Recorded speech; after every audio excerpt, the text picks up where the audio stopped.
नमस्कार, मैं हूं रंजीत झा। सीजेआई डीवाई चंद्रचूड़ एक और जहां सुप्रीम कोर्ट, चुनाव आयोग और संविधान की ताकत पर बात कर रहे थे, इस व्यवस्था की पावर की बात कर रहे थे, तो ठीक उसी वक्त सुप्रीम कोर्ट की एक महिला जज जो सीजेआई डीवाई चंद्रचूड़ के नेतृत्व में ही निश्चित तौर पर काम करते हैं, उस महिला जज ने कुछ ऐसे फैसले उसी वक्त लिए जो सीजेआई डीवाई चंद्रचूड़ की विचारधारा से मेल खाते हुए दिखाई नहीं पड़ती। दरअसल सीजेआई डीवाई चंद्रचूड़ इस वक्त बांग्लादेश में एक अंतरराष्ट्रीय कार्यक्रम को संबोधित कर रहे थे और वहां जो उन्होंने बातें की है, काफी सुलझी हुई बातें की हैं। और इस बीच में अदालतों से कुछ ऐसे फैसले भी आए, सीजेआई डीवाई चंद्रचूड़ ने जजों में जोश भी भरा कि आप बेखौफ होकर काम कीजिए, फैसले लीजिए, जरूरत लगे तो जमानत दीजिए। तमाम टिप्पणी हुई है, तमाम निर्णय भी हुए, लेकिन सुप्रीम कोर्ट की ही महिला जज जस्टिस बेला एम त्रिवेदी, जो अक्सर कई सीनियर एडवोकेट के निशाने पर भी रही हैं, और यही जस्टिस बेला एम त्रिवेदी हैं जिन पर आरोप लगा है कि तमाम पॉलिटिकली सेंसिटिव केस इनके ही पास घूम फिर कर आते हैं। और यही जस्टिस बेला एम त्रिवेदी ने कुछ ऐसे निर्णय इस बीच में दिए, कुछ एक दो केसेज में, जिसके बाद सवाल उठता है, क्या वो सीजेआई डीवाई चंद्रचूड़ के नेतृत्व में भी सरकार के प्रति नरम रुख रख रही हैं? अगर सरकार का रवैया खुले तौर पर अनैतिक नजर आता हो तब भी। आपको बता दें कि जस्टिस बेला एम त्रिवेदी वही जज हैं जिन्होंने झारखंड के पूर्व मुख्यमंत्री हेमंत सोरेन की याचिका पर सुनवाई करने से ही इनकार कर दिया था, केस खुलने ही नहीं दिया, बातें सुनी ही नहीं, जबकि सीजेआई डीवाई चंद्रचूड़ ने खुद इस केस को एक्सेप्ट किया था कि हां, इस मामले पर सुनवाई होगी कि ईडी ने उन्हें कैसे गिरफ्तार कर लिया है। आज इस रिपोर्ट को बहुत ही सलीके से समझने की जरूरत है। हम शुरू करते हैं सीजेआई डीवाई चंद्रचूड़ की टिप्पणी से, जो वो अंतरराष्ट्रीय कार्यक्रम में बोल रहे थे, और फिर बात करेंगे जस्टिस बेला एम त्रिवेदी के चौंकाने वाले कदम से। चलिए देखिए जरा अपने स्क्रीन पर, बार एंड बेंच की रिपोर्ट है हमारे पास। हेडलाइन देखिए जरा अपने स्क्रीन पर। बार एंड बेंच ने लिखा है, संवैधानिक तंत्र तभी काम करता है जब चुनाव आयोग, सुप्रीम कोर्ट मौके पर आगे आए, सीजेआई डीवाई चंद्रचूड़। और यहां साफ कर दिया गया है कि भारत के मुख्य न्यायाधीश बांग्लादेश में दक्षिण एशियाई संवैधानिक न्यायालयों के सम्मेलन में मुख्य भाषण दे रहे थे।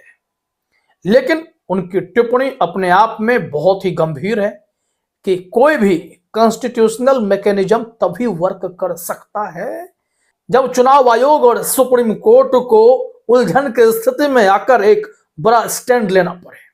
आइए दिखाते हैं रिपोर्ट में।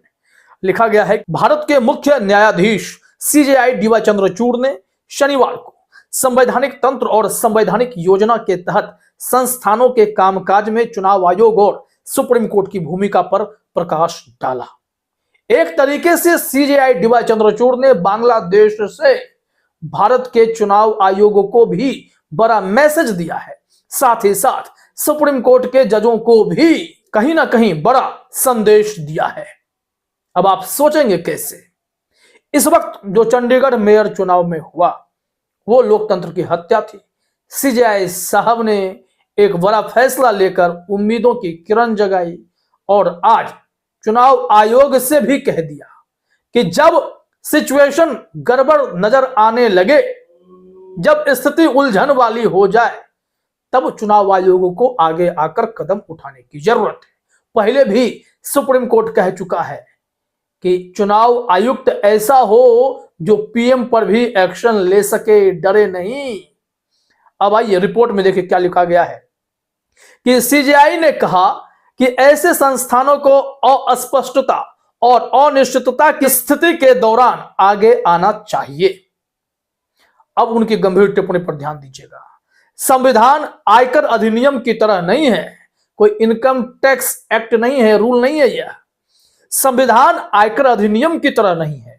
शासन की संस्था की वैधता संस्था के कामकाज पर निर्भर करती है और यह केवल तभी काम करती है जब सुप्रीम कोर्ट, चुनाव आयोग आदि उस अवसर पर सामने आते हैं जब अनिश्चितता की स्थिति होती है और अस्पष्टता। उन्होंने कहा, अब जरा उनके इस पॉइंट को समझिए, वो कह क्या रहे हैं। सीजेआई डीवाई चंद्रचूड़ का साफ तौर पर कहना था कि अगर जब भी लगे कि जो सरकारें हैं वो निरंकुश हो रही हैं, वो नीतिगत फैसले ना लेकर ऐसे कदम उठा रही हैं जो ठीक नहीं है, तब सुप्रीम कोर्ट को संविधान की रक्षा के लिए आगे आना चाहिए। और उन्होंने सीधे इसका कनेक्शन बांग्लादेश से भी जोड़ा और कहा कि हमारे देश में क्या होगा, अदालतें क्या करेंगी और जो हमारे संवैधानिक संस्थाएं हैं वो कैसे काम करेंगी, उन पर पड़ोस के मुल्क पर विवेचना भी होगी। लोग विचार करेंगे कि चल क्या रहा है। जरा देखिए, लिखा गया है कि एक तुलनात्मक संवैधानिक प्रक्रिया महत्वपूर्ण है क्योंकि हमारे कानूनों को हमारे पड़ोस की कसौटी पर बेहतर ढंग से परखा जाएगा। भेदभाव के स्थान के रूप में सार्वजनिक स्थान की मान्यता हमारे सांस्कृतिक संदर्भ में महत्वपूर्ण है।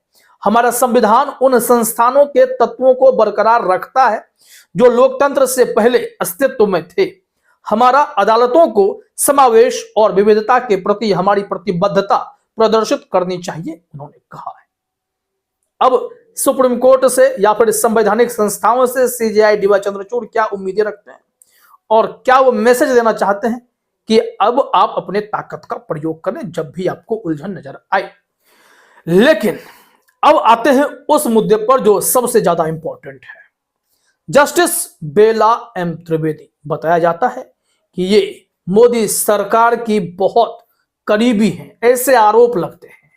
जस्टिस बेला एम त्रिवेदी के बारे में यह भी कहा जाता है कि वो गुजरात में सरकार के लिए भी काम कर चुकी हैं, मोदी जी के शायद वकील भी रही हैं, यह भी इस मामले में जानकारी है। जस्टिस बेला एम त्रिवेदी को लेकर आप इस बात से भी अंदाजा लगा सकते हैं कि बिल्किस बानो जैसे सेंसिटिव केस जब उनके सामने आए तो उन्होंने खुद को सुनवाई से अलग कर लिया था। उनके साथी जज ने कहा कि जस्टिस त्रिवेदी इस केस से अलग होना चाहती हैं, हालांकि वो कारण नहीं बताना चाहती हैं। आपको पता है कि बिल्किस बानो केस में सुप्रीम कोर्ट का फैसला आया और उनके दोषियों को वापस जेल जाना पड़ा था, लेकिन इस केस में भी वो खुद को अलग क्यों कर बैठी यह समझ से परे था, लेकिन आप अंदाजा लगा सकते हैं। साथ ही साथ आप यह भी जान लीजिए कि जस्टिस बेला एम त्रिवेदी एक ऐसी जज हैं जिन्हें 2022 31 अगस्त को सुप्रीम कोर्ट में भेजा गया हाई कोर्ट से। उस वक्त सवाल यह उठे थे कि कई सीनियर जजों की अनदेखी करते हुए उन्हें सुप्रीम कोर्ट क्यों भेजा गया है, और अब आप उनके टिप्पणी से, उनके फैसले से अंदाजा तो लगा ही सकते हैं। और इस वक्त उन्होंने सुप्रीम कोर्ट में 2 केसेज में अपने विवेकाधिकार के प्रयोग से कुछ ऐसे निर्णय लिए हैं, कुछ ऐसी टिप्पणी की है जो सीजेआई डीवाई चंद्रचूड़ की बातों से खासा मेल नहीं खाती है। उन्होंने ईडी को लेकर, जिस ईडी के समन पर हाईकोर्ट ने रोक लगाई, उन्होंने उसी ईडी के समन को वाजिब करार दिया है। जब भी देश में सरकारें लापरवाही करती हैं तो किसी फैसले में हस्तक्षेप करने की जो शक्ति जनहित याचिका के तौर पर अदालतों को मिलती है, वहां भी बेला एम त्रिवेदी ने क्लियर कर दिया कि वो नीतिगत फैसले में दखलंदाजी नहीं करेंगी, अदालतों को करना ही नहीं चाहिए। जबकि कई बार इसको लेकर केंद्र और अदालत में टकराव की स्थिति रही है, तब भी जो धाकड़ जज रहे हैं उन्होंने खुले तौर पर कहा है कि नहीं, जब भी हमें गलत लगेगा, हमारा काम है हम संविधान का पालन आपसे करवा ले। हमारा काम है कि अगर कार्यपालिका बहकने लगे, भटकने लगे, तब भी हम उन्हें याद दिलाएं कि आपको करना क्या है। यह सुप्रीम कोर्ट का काम है। लेकिन जस्टिस बेला एम त्रिवेदी ने अपने हाथ एक तरीके से सरकार पर रखे कि चलिए आप ठीक कर रहे हैं, हम क्यों दखल देंगे, ईडी भी ठीक ही कर रही है, हम क्यों दखल देंगे। दिखाते हैं आपको रिपोर्ट हम। नवभारत टाइम्स के इस हेडलाइन को देखिए, ईडी की जांच पर सुप्रीम कोर्ट के फैसले का क्या होगा असर, चुनाव से पहले विपक्षी दलों की बढ़ेंगी मुश्किलें। निश्चित तौर पर इस वक्त जांच एजेंसियों के सहारे किस कदर मोदी सरकार विपनाइज कर रही है सिस्टम को, इन जांच एजेंसियों का दुरुपयोग करते हुए विपक्ष के नेताओं को टारगेट कर रही है, वह किसी से छिपा तो नहीं है। ऐसे मामले में अगर जुडिशरी कोई ठोस कदम उठा ले, ईडी की मनमानी पर, पीएमएलए शक्तियों के दुरुपयोग पर कोई निर्णय दे दे, तो यह बहुत अच्छी बात मानी जाती। लेकिन बेला एम त्रिवेदी के फैसले को जरा गौर से समझिएगा। यहां लिखा गया है कि लोकसभा चुनाव से ठीक पहले सुप्रीम कोर्ट ने ईडी की जांच को लेकर ऐसी टिप्पणी की है जिससे विपक्षी दलों के उन नेताओं की मुश्किलें बढ़ेंगी जो ईडी के रडार पर हैं। दरअसल सुप्रीम कोर्ट ने शुक्रवार को कहा कि राज्य सरकार के अधिकारियों को मनी लॉन्ड्रिंग के मामलों की जांच में प्रवर्तन निदेशालय ईडी के साथ सहयोग करना चाहिए। कोर्ट ने मद्रास उच्च न्यायालय के उस आदेश पर भी सवाल उठाया जिसमें ईडी द्वारा तमिलनाडु के 5 जिला कलेक्टरों को अवैध रेत खनन के मामलों में तलब किए जाने पर रोक लगा दी गई थी। यह टिप्पणी विपक्षी दलों द्वारा शासित राज्यों में चल रही जांचों को प्रभावित कर सकती है। मतलब यहां पर साफ तौर पर उन्होंने कह दिया कि ईडी को कोई रोक नहीं सकता। राज्य सरकारें क्यों डीएम के पक्ष में आकर यहां सुप्रीम कोर्ट में चाहे हाई कोर्ट में याचिका लगा रही हैं? उनका कोई काम नहीं बनता। डीएम को दिक्कत है तो डीएम समझे, वो अपने स्तर पर समझे, राज्य सरकार उनके लिए सामने नहीं आए। जबकि खुले तौर पर इसे राज्य बनाम संघ का विवाद करार दिया गया था कि राज्य की शक्तियों में अब केंद्र हस्तक्षेप करने लगा, जिलाधिकारियों को मनमाने ढंग से नोटिस भेजे जा रहे हैं। यह राज्य का क्षेत्राधिकार है, वह केस करे, जांच कराए, लेकिन उससे पहले ईडी की एंट्री। अभी तक केस भी नहीं बना। अब बिना केस बने भी ईडी जब घुसती है तो निश्चित तौर पर लोगों को आपत्ति होगी। यहां बेला एम त्रिवेदी की टिप्पणी को जरा देख लीजिए। सरकार ईडी से अपने अफसरों को, राज्य के अफसरों को इसलिए बचा रही है कि ईडी की जांच में उन्हें गड़बड़ी नजर आती है। लेकिन अब सुप्रीम कोर्ट का कहना है कि राज्य सरकार अपने अधिकारियों को ना बचाए, ईडी का साथ दे। यह खेल है। यहां तो ईडी मुख्यमंत्रियों को पकड़ रही, गिरफ्तार कर रही। तो इस टिप्पणी से आपको लगता नहीं है कि जस्टिस बेला एम त्रिवेदी जिस तरीके से केस को हैंडल कर रही हैं, वो कहीं ना कहीं सरकार का पक्षधर बनते हुए नजर आती हैं? ऐसा आरोप लगता है, लोग कहते हैं। अब एक और इसी से संबंधित केस आप देख लीजिए जो जस्टिस बेला एम त्रिवेदी ने इस वक्त निर्णय कर दिए हैं। अमर उजाला पर रिपोर्ट है, हेडलाइन में लिखा गया है, नीतियां लागू करना कार्यपालिका का अधिकार, अदालतें निर्देश नहीं दे सकती। सुप्रीम कोर्ट की अहम टिप्पणी।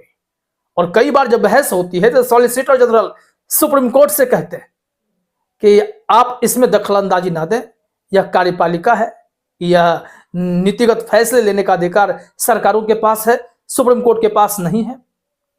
तब सुप्रीम कोर्ट समझाता भी है कि आप लोग भी जवाब दें हैं हमारे सामने। जब स्पीकर मनमानी कर रहे थे तब भी, चाहे वो विधानसभा के स्पीकर महाराष्ट्र वाले हों, उन्हें भी समझा दिया गया था कि कानून क्या है। और नीतिगत फैसले अगर नहीं लिए जाएंगे, कोई तो टोकेगा, कोई तो रोकेगा। और यहां जस्टिस बेला एम त्रिवेदी ओपन हैंड दे रही हैं सरकार को कि आप अपने फैसले लीजिए, लेट लतीफ लीजिए, जब मर्जी हो तब लीजिए। सुप्रीम कोर्ट क्यों आपको निर्देशित करेगा? हैरान कर देने वाला मामला यह नजर आता है। अब सीजेआई डीवाई चंद्रचूड़ साहब एक और जहां सुप्रीम कोर्ट और संवैधानिक संस्थाओं की ताकत पर बात करते हैं, तो दूसरी तरफ इस तरीके की टिप्पणी आती है। और हां, जस्टिस बेला एम त्रिवेदी को लेकर के तो आपको यह भी देख लेना चाहिए कि कैसे उनके खिलाफ हमेशा आवाजें उठती रही हैं। यह बेला त्रिवेदी को ही घूम फिरकर सारे केस जाते हैं, फिर चाहे सत्येंद्र जैन का मामला पहुंच जाए उनके पास, या फिर कहीं और का पहुंच जाए, या तमिलनाडु में जिला कलेक्टरों को लेकर जो विवाद खड़ा हुआ, ईडी और कलेक्टरों की जो भिड़ंत होने लगी, वह मामला हो, सब बेला एम त्रिवेदी के पास ही जाएगा। और यहां पर जब विवाद उठा था तो उस वक्त जो सुप्रीम कोर्ट में ऑन ड्यूटी थे जस्टिस संजय किशन कौल, वो भी हैरान थे। उन्होंने कहा कि मैं कुछ ना कहूं वही बेहतर है, सीजेआई साहब को सब पता होगा। फिर उसके बाद वो रिटायर भी हो जाते हैं। ये तमाम मामला उस वक्त घटित हुआ था। तो सवाल उठता है, क्या जस्टिस बेला एम त्रिवेदी वाकई में इस तरीके से काम कर रही हैं जिसमें न्यायपालिका में बैठे जजों में भी अब उलझन की स्थिति पैदा होगी? समझना पड़ेगा। एक और पावर की बात, तो दूसरी तरफ सरकार और सरकार की बात, किसे सही मानिएगा? तय तो हम सबको भी करना है। फिलहाल इस वीडियो में इतना ही। आप सभी का हमसे जुड़ने के लिए बहुत बहुत धन्यवाद।